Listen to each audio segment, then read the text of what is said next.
Matapos makatikim ng delicious punch ang dalaga. Mahimbing itong natutulog habang hindi pa rin makapaniwala ang dalawang nagulantang na nilalang na matatalo ng ating bida si Yenlan. Nang magising ang natutulog na diwa ni Solion, nag-aalalang tinanong niya ang binata kung may tinamo ba itong sugat matapos ang matinding bakbakan na naganap sa kanila ni Yenlan. May halong yabang naman na sinagot ng binata ang katanungan ng babae na hindi siya magagalusan ng dalaga dahil para sa kanya ang ginawa lang nila ay naglaro ng tumbang preso. Matapos ang magandang sagot ng binata, kinamusta naman niya ang kalagayan ni Yenlan. Na agad tinugunan ni Jo-hyuk sa pamamagitan ng pagbitaw niya sa dalaga na naging sanhi ng pagbulusok ng mukha nito sa malabakal na sahig. Mabilis na pabalingkwa si Yenlan sa pag-aakala na may humambalos ng malutong sa kanyang ulo. Nang makita niya ang pagmumukha ni Solion sa kanyang harapan, may galit niyang nasambit ang pangalan ng ginang. Sinabi ni Solion na matagal na panahon ang lumipas nang huli silang magkita. Pero mamaya na lang sila mag-usap at lasapin muna niya ang pakiramdam ng isang talunan. Matapos ang pahayag niya sa dalagita, kinausap naman niya ang ating bida at sinabi nito sa binata na oras naman na para talakayin ang matatanggap niyang premyo.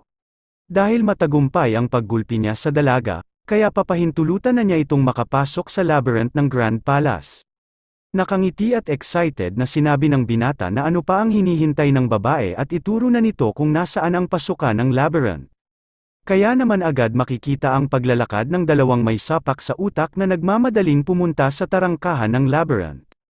At habang pinagmamasdan ni Yenlan ang mala gangster na paglisan ng dalawa, sinabi ng sekretarya na kailangan munang masuri ang kalagayan ng dalaga at magamot ang mga tinamong pinsala sa nangyaring pagkulata sa kanya kanina. Tinanong naman niya kung ano ang pangalan ng bumugbog sa kanya, na sinagot naman agad ng sekretarya na si Kim Jo-hyuk. Pagkatapos niyang marinig ang pangalan ni Jo-hyuk, sinabi niya sa sekretarya na ang binatang bumugbog sa kanya ay may pambihirang lakas. At gagawa siya ng paraan para muling makalaban ang pinakamalakas na nilalang na tumalo sa kanya sa isang malinis na laban. Sa ibang dako naman, biglang pinakita ang isang nilalang na nakaupo sa kanyang trono at sa ngayon ay hindi pa natin alam kung para saan ang maepal na eksena ni Kambing Man. Pagkatapos nun, napapatanong si Jo-hyuk sa kanyang sarili matapos makita ang itsura ng loob ng Grand Palace. Kaya binalikan niya ang huling habilin sa kanya ni Solion bago siya pumasok sa labyrinth ng Grand Palace.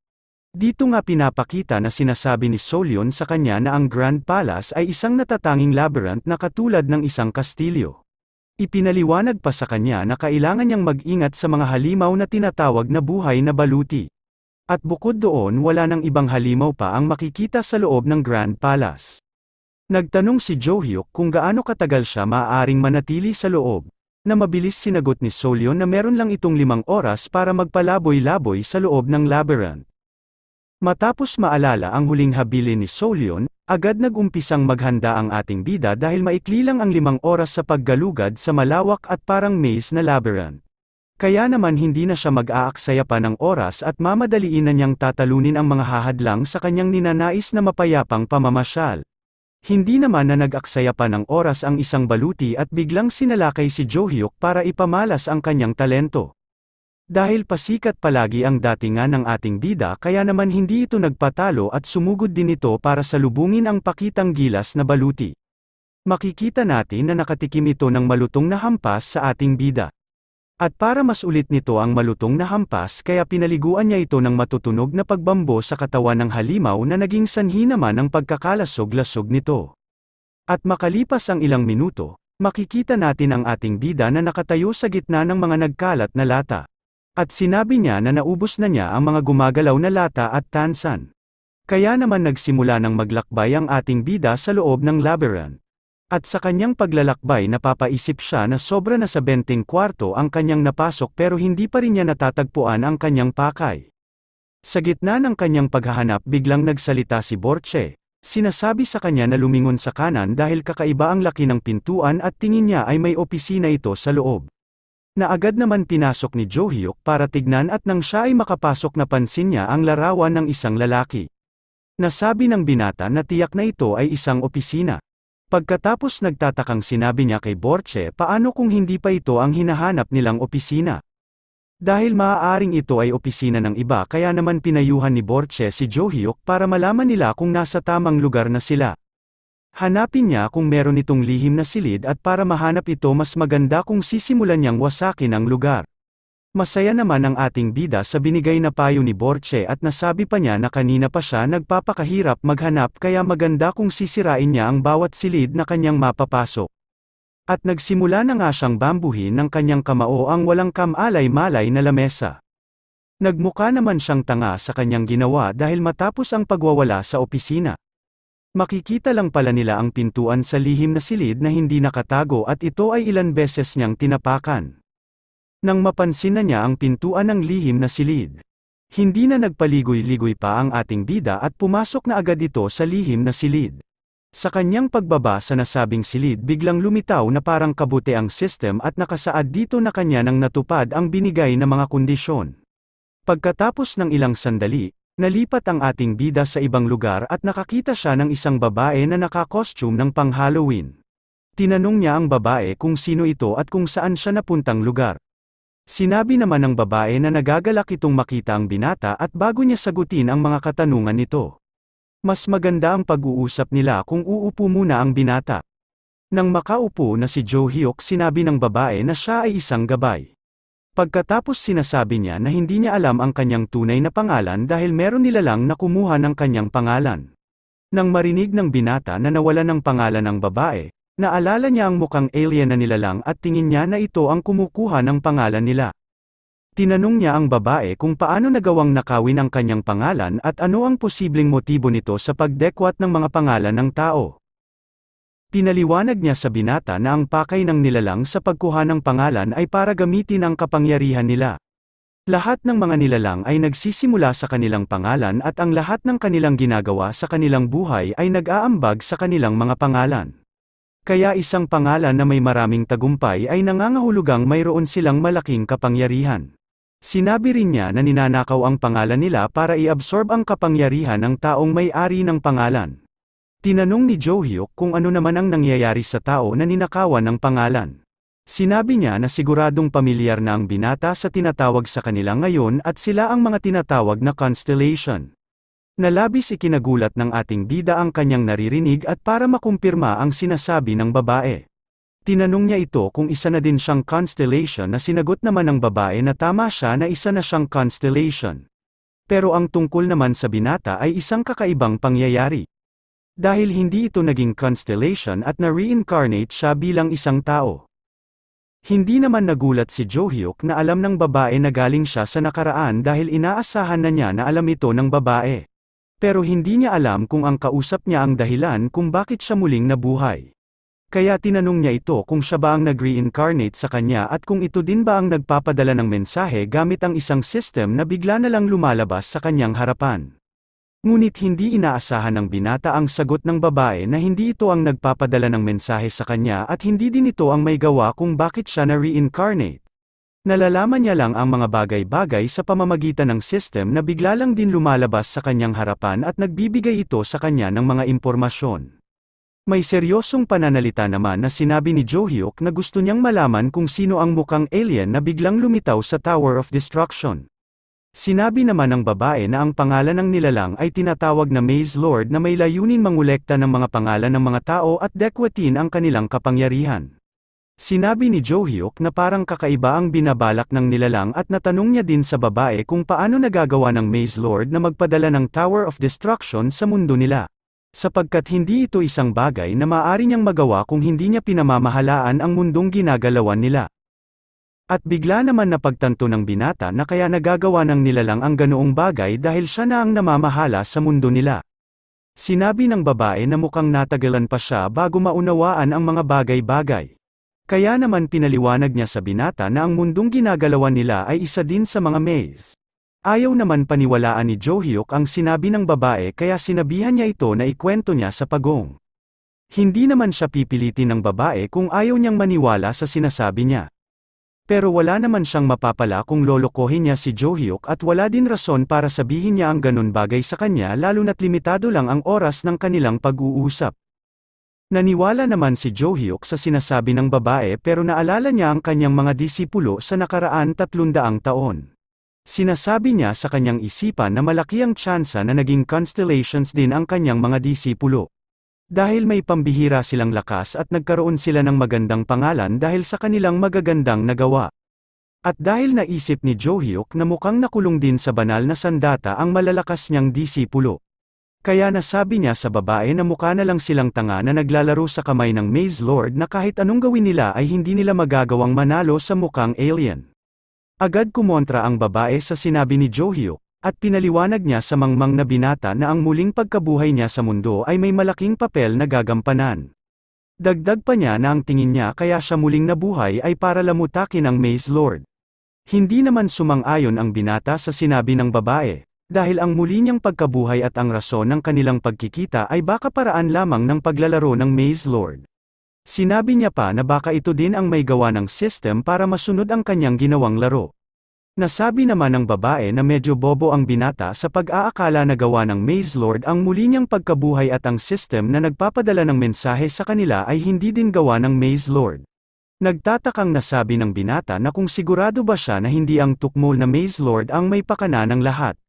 Sinabi niya sa binata na hindi siya sigurado pero dahil siya lang ang bukod tanging reincarnate sa mundo.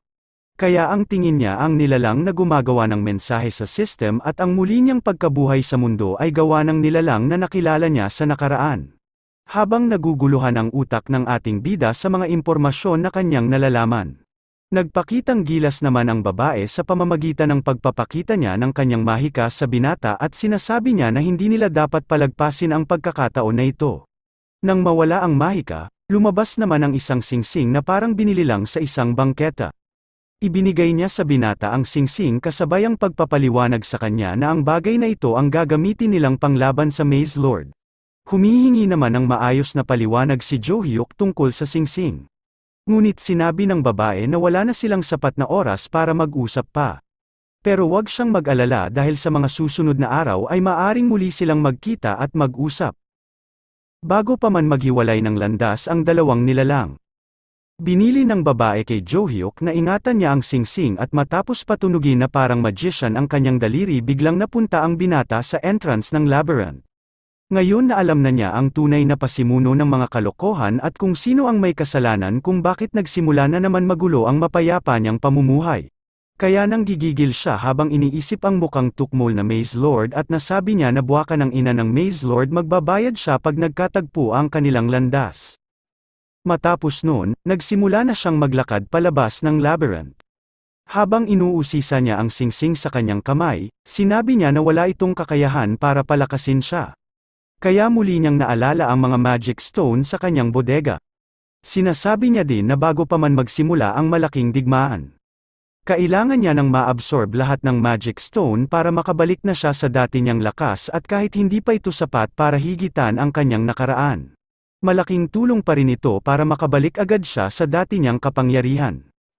Sa ibang dako naman ng mundo. Pinakita ang nagtatablet na si Hannibal at nang makita niya ang balita tungkol sa pagkakalamutak sa 3 tungaw na samsal. Hindi siya natuwa sa kanyang nabasa sa balita na nilamutak lang ng isang estudyante ang 3 alagad niya. Kaya hindi niya napigilan ang bugso ng damdamin at naipukol niya ang kanyang tablet patungo sa kabilang buhay. Sinabi niya na maingat niyang pinasubaybayan si Jo Hyuk at nalaman niya ang binata din ang tumalo kay Choi Jin Ulupong na pumirma ng pansamantalang kontrata sa kanyang constellation. Kahit hindi sapat ang binayad ni Rockdale para sa serbisyo ng samsal. Binigay pa rin niya ang utos sa 3 para matiyak ang kanilang paghihiganti sa binata. Pero sa huli pati ang grupo ni Longhair ay hindi din naging sapat sa nag-iisang binata kaya naiisip na niya tawagin ang buong grupo ng deboto. Pero nagdadalawang isip naman siyang gawin ito dahil mukha silang tanga na susugod silang lahat para sa iisang tao na 17 taong gulang lang. Bigla naman umalingaw-ngaw ang isang boses sa loob ng silid at nagsasabing mukhang may kinakaharap na malaking problema si Hannibal.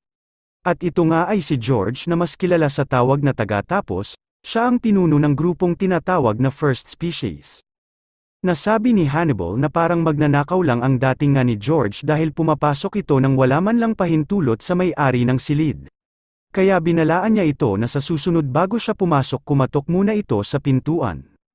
Depensa naman ni George sa paratang ni Hannibal na pumasok lamang siya dahil nakita niya ang nalulugmok na itsura ni Hannibal.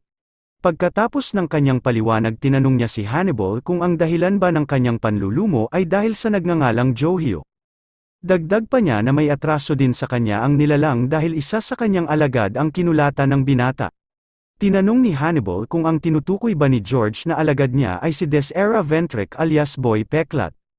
Na agad sinabi ni George ng oo at kahit hindi inulat ni Desera ang kanyang sinagawang pagkilos, kinailangan pa rin siyang paslangin dahil sa pagbunyag niya sa grupo nila na First Species. Ang plano sana niya ay gawing spy si Desera sa loob ng pamilyang Ventrek kaso nabigo ang magandang plano niya dahil sa ginawa ni Joe. Matapos naman ang masalimuot na kwento ni George, nagsalita si Hannibal at hiniling nito kay George kung maaari niyang patayin ang natitirang miyembro ng Samsal. Na agad sinagot ni George kung sapat ang kanyang ibabayad, garantisado ang pagpanaw ng gusto niyang ipaligpit. Dahil sa pasikat na sagot ni George kaya napatanong si Hannibal kung pati ba si Joe kaya niyang paslangin.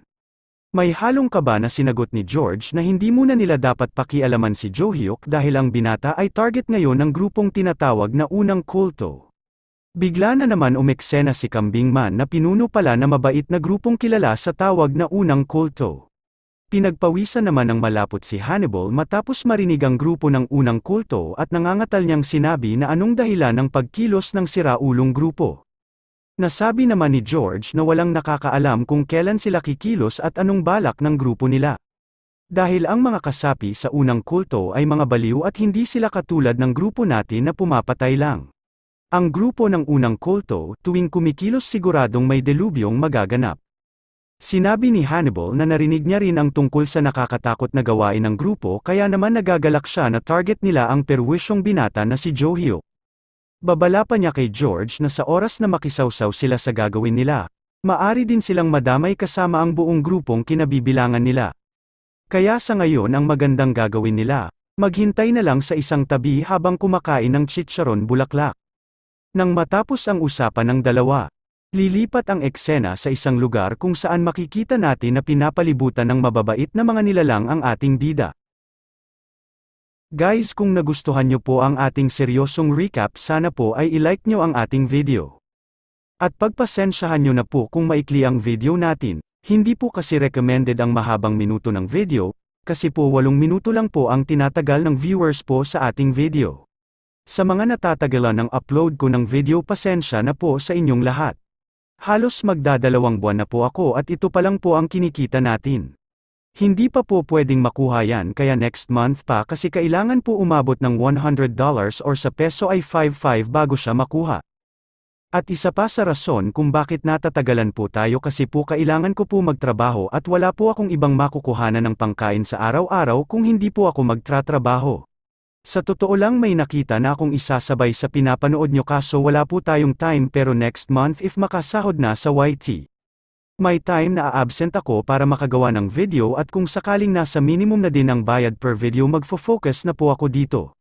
Kaya sana po sa ngayon maunawaan nyo po ang kalagayan ko po at guys mag-comment kayo para malaman ko din ang nais nyong sabihin. Pahabol pa po pala, kung pwede po sana ibigay nyo na lang pong balato sa akin ang hindi pag-skip ng ads. Yun lang guys, salamat.